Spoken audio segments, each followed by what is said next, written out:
pleased to bring you our feature presentation.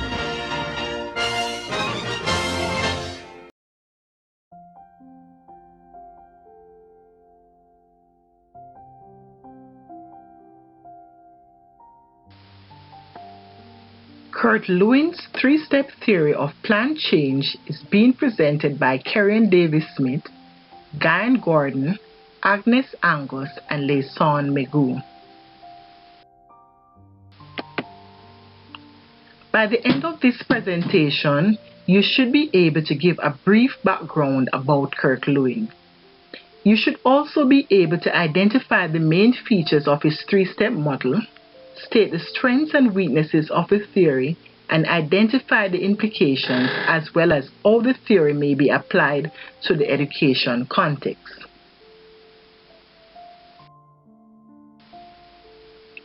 Here we have a picture of the man who coined the theory. Kurt Lewin is a prominent German-American psychologist who was born on September 9, 1890. He has studied the process of change extensively. Some significant theories of his planned change approach include field theory, group dynamics, action research, and our featured presentation about his three-step model of change. He developed this three-step model of change in the 1940s. He used the simple analogy of a block of ice to explain the processes of organizational change, which entails the stages of unfreezing, changing, and refreezing. These stages will be explained further by my colleagues. However, please bear in mind that his three-step model represents a systematic process of change.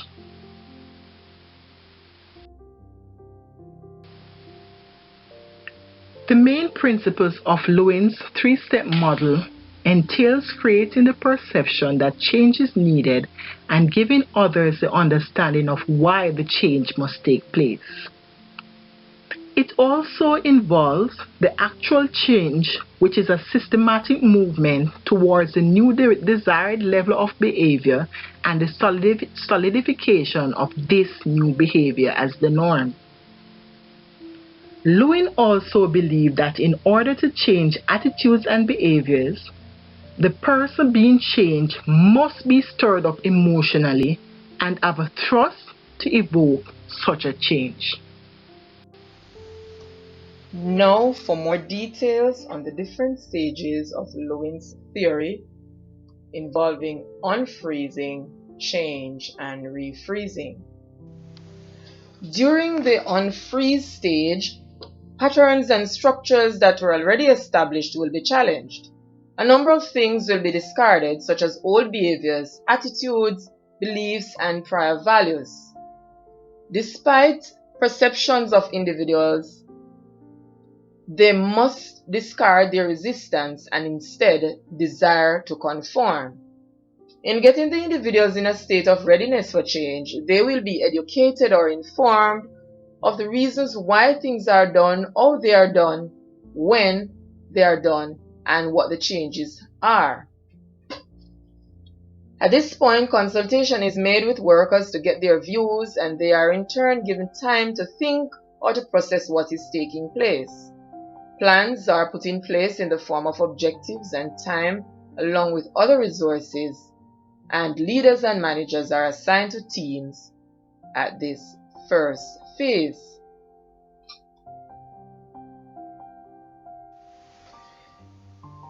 The change phase, which is the second phase, involves changing the attitudes, values, structures, and feelings, as well as the behaviors of the individuals.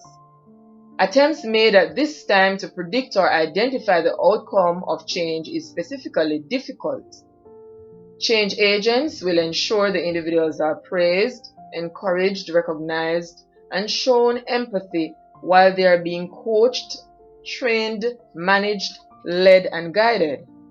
Efforts will be made also to provide adequate feedback and provide the relevant resources for this phase.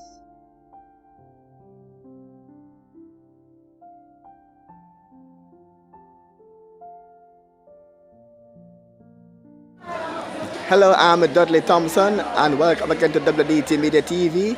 We're here at Denhamtown High School in West Kingston, and we're going to speak with the new school principal, Mr. Kevin Jones, about the challenges he'll be facing trying to uplift the school in this tough community of Denhamtown.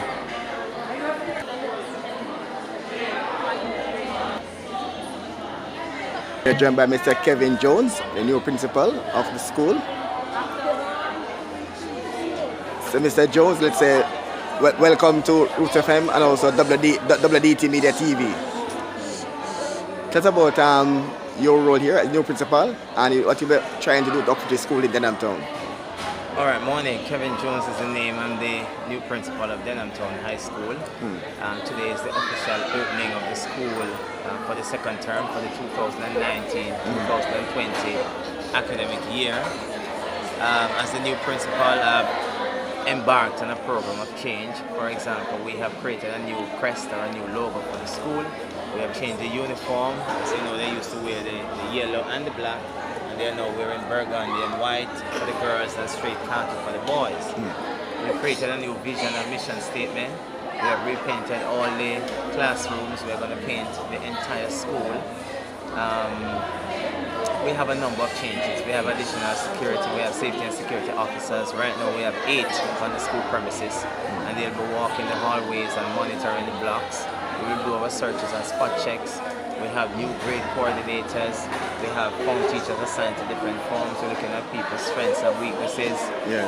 And we have met with the parents. We had PTA on a Sunday. It was a Sunday 3:30. We had the PTA, and I put the new program to the parents, and they were most elated about it. They voted on it, and I can tell you that we have some good things in store for Denhamtown High School.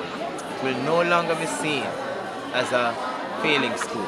Yes. It is going to be seen as one of the preferred schools in the corporate area. Why was the need to change the uniform? Well, for one thing, it was a very depressing color. Yellow, black, and the students did not like it. Oh. And so one of the objectives in creating a sort of conducive environment for teaching and learning, Yes. not only did we want to do that, but we wanted to get the students to love the school, to respect the school. Yes. And so I decided to start with the uniform. We have done some restructuring with the timetable. So what we now have, we have 9 sessions for the day. A session only lasts for 35 minutes. So we have 1, 2, 3, first, second and third session, then a break for the kids. Yes. Then we have sessions 4, 5, 6, then lunch, and sessions 7, 8, 9, and then school is dismissed. We are looking at the apps program, and as I said before, we have selected the teachers based on training, qualification, because we want to ensure that we have highly qualified, competent teachers in every single classroom. We have implemented a system where during the school hours, all students must be inside the classroom with the teachers. The teachers must go there with their lesson plans. We had our staff meetings already. We have communicated clearly to the teachers that they must plan before they attend all their classes. They must deliver the curriculum. We also have what is called instructional walkthrough forms, and these forms will be used by the vice principals, the heads of department, and of course the principal. We go to every classroom and we look at the teaching and learning process, and we will give the teachers the necessary feedback so that they can improve in lesson delivery, and so that the students can actually benefit from what the school has to offer.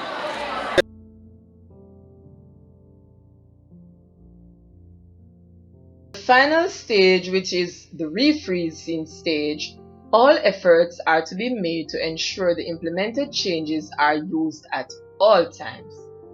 These changes are to be incorporated into the everyday operations, and it is expected to bring a new sense of stability, which will see employees feeling confident and comfortable with the new way. In order to make them stick, performance indicators are to be set and individuals' performances are to be monitored and evaluated.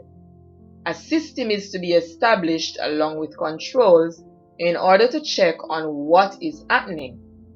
At this refreezing stage, individuals are given rewards for displaying new behaviors and they are sanctioned if the old behaviors remain.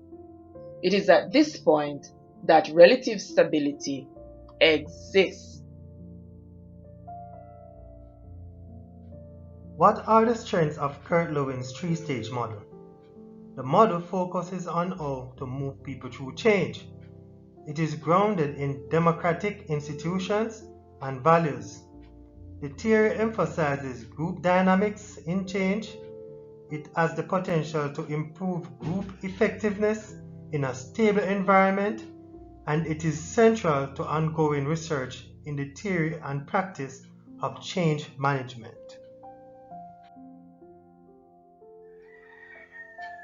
On the other hand, there are several weaknesses that are associated with the three-stage model.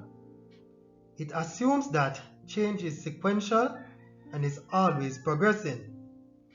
The theory may be suitable for episodic change, but it is not suitable for changes which are occurring constantly or continuously. It is rational and planned oriented. Also, lack consideration for people's feelings and experience. It may cause division in groups between those who support a decision and those who oppose it. And finally, it ignores the role of power, politics, and conflicts in organizations. Let us take a look at the implications for the use of the model in an education context. Change can be directed, managed, and controlled. It is often said that learning is rooted in aptitude and interest. Hence, educational leaders must ensure that those who are participating in the change are of the right aptitude and are interested in such a change.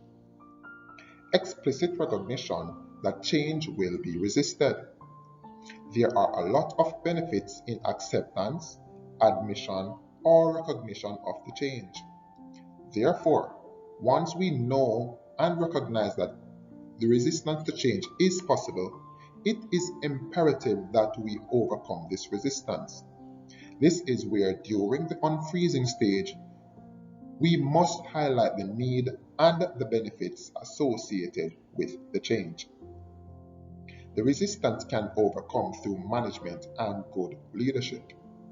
As pointed out, once we know resistance is critical, it is imperative for us to know that what type of change and management style will overcome what type of resistance. Hence, we treat each person involved in the change as an individual. Sequence of events also matters. The model also depicts that change is a process, and there is a sequence to it. In order for us to manage planned change, we ought to know what should come first, which stage is followed, and how to identify which change management stage we are likely in the life cycle of the change. Change attitude and behavior will follow. First, we have to seek the difference between the two terms. The concept attitude is more comprehensive than the term behavior, which include cognitive as well as action orientation, while behavior is defined only in action. Therefore, going by this approach, in order to have meaningful change, we have to change first the attitude. Hence, change in cognition will lead to behavioral change. Change the context, and behavior will follow. There are various factors that contribute in shaping behavior. Change in behavior is owing to the particular context or situation. Hence, as education leaders, there must be an identification stage where we differentiate the context so that we can change the behavior of those who are participating in the change. The application of Lewin's model of change in the implementation of the 21st century thinking skills in education sector. Firstly, let's look at the unfreezing stage. For example, the Ministry of Education convinced the teachers and other stakeholders that there is a need for higher order thinking skills among students. They went ahead and had town hall meetings to provide all stakeholders with the accurate information about the change process. This is where, during the unfreezing stage, the ministry is ensuring that everyone has an understanding of the change, the need for the change, and what the change should bring. Second stage, the curriculum is then adjusted to facilitate the incorporation of the 21st century skills. Training is offered to teachers to enhance their professional skills, to build higher order thinking skills in their students. Then, students are taught in a manner that enables them to explore and think critically via the new curriculum. The change process is carefully guided and monitored by those who are invoking the change. Finally, at the refreezing stage, the proposed change is successfully stabilized and the culture of change has become the new norm. At the refreezing stage, students have developed the attitude of thinking critically. Hence, systems are established to ensure that the change is maintained. Also, at the refreezing stage, the change overall is also evaluated to ensure that what was happening before the change, for example, the critical thinking skills of the students, was not present. Throughout evaluation, we should now ensure that these skills are present to ensure that the change was effective.